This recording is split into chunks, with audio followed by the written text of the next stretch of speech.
क्या हिमाचल प्रदेश डूब चुका है? क्या हिमाचल प्रदेश को कांग्रेस की गलत नीतियों और चुनाव में वोट बैंक के लिए किए गए भारी वादों की वजह से हिमाचल प्रदेश भारी कर्ज की खाई में गिर चुका है? दरअसल हिमाचल प्रदेश में कांग्रेस की सरकार है और हाल ही में कुछ दिनों पहले हिमाचल प्रदेश के मुख्यमंत्री सुखविंदर सिंह सुक्खू जी का एक बयान सामने आया जिसमें उन्होंने कहा कि हिमाचल प्रदेश को भारी फाइनेंशियल क्राइसिस का सामना करना पड़ रहा है। प्रदेश पर बढ़ती कर्ज की मार की वजह से उन्होंने अपने मंत्रिमंडल और मुख्य संसदीय सचिवों की 2 महीने की सैलरी को डिले करने की बात कही है और पहली बार ऐसा हुआ कि लोगों को अपनी सैलरी के लिए इंतजार करना पड़ रहा है।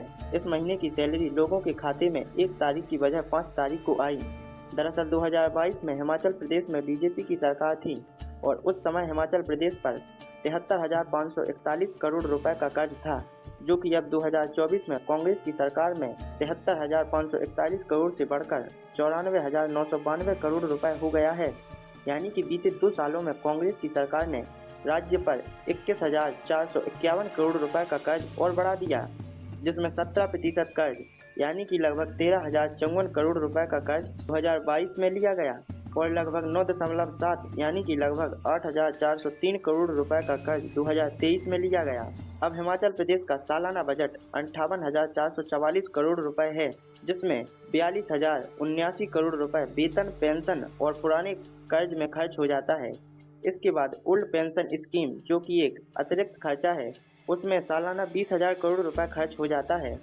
इसके बाद जो कर्मचारियों का बकाया खर्च है, उसमें 1,000 करोड़ रुपए का खर्च होता है और यही रीजन है कि आज हिमाचल प्रदेश को फाइनेंशियल क्राइसिस का सामना करना पड़ रहा है, क्योंकि इलेक्शन के टाइम कांग्रेस ने लोगों से यह वादा किया था कि हम ओल्ड पेंशन स्कीम को फिर से लागू करेंगे, फ्री बिजली देंगे और इसके अलावा भी बहुत कुछ।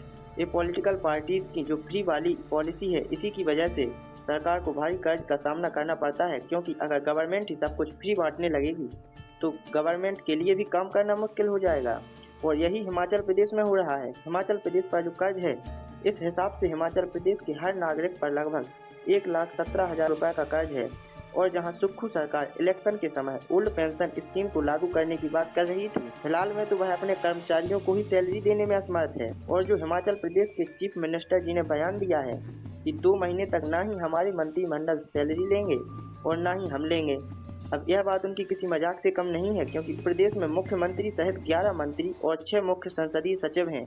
अब इन लोगों की टोटल मंथली सैलरी लगभग 1 करोड़ के आसपास है और अब स्टेट पर जो कर्जा है उसका अमाउंट 86,589 करोड़ रुपए है। अब अगर इसमें से 1 करोड़ रुपए कम कर भी दिए जाएं तो भाई इससे कौन सा स्टेट का कर्जा कम हो जाएगा? यह मजाक नहीं तो क्या है। और इसमें भी उन्होंने सैलरी लेने से मना नहीं किया, बल्कि अपनी सैलरी को डिले किया है कि वो 2 महीने तक सैलरी नहीं लेंगे, बल्कि इसके बाद में लेंगे। और ये हाल में केवल हिमाचल प्रदेश में ही नहीं, बल्कि जहां जहां कांग्रेस और इसके अलायंस की सरकार है, उन सभी राज्यों में से ऐसी खबरें सामने आई हैं।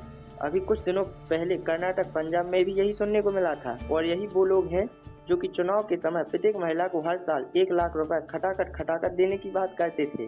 अब भाई इनसे अपना एक राज्य तो संभाला नहीं जा रहा और पूरे देश में 1 लाख रुपए देने की बात करते हैं, जो कि प्रैक्टिकली भी इम्पॉसिबल है, क्योंकि इस बार का देश का बजट ही 48 लाख करोड़ रुपए तय किया गया है।